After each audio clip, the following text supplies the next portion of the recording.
Honako hau, hiri baten eta jasangarritasunaren arteko amodio historia bat da.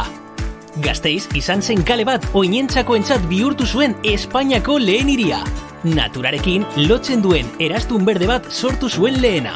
Bere auzo guztietan gizarte etxeak bultzatzen aitzindaria. Uraren kontsumoa ahal den guztia murrizten aurrenetakoa.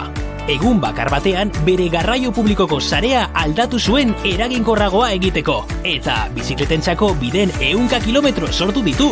Horregatik eta bere herritarren konpromisuagatik Europako hiriburu berde aukeratu zuten 2012an. Gazteizek ordea ez zuen lohartu sariaren ondoren eta lanean jarraitu zuen klima aldaketa mantsotzeko ahaleginean.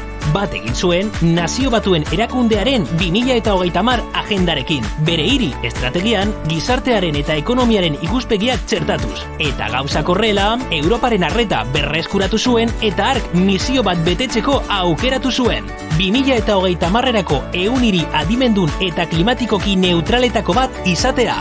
Horrela, beraz, misio bat dugu orain, eta zeregin hori betetzeko enpresen, saltokien, elkarteen, ikastetxen eta unibertsitateen lankidetza behar dugu, eta zu ere behar zaitugu. Egizu bat gurekin amodio historia hau buka ez dadin.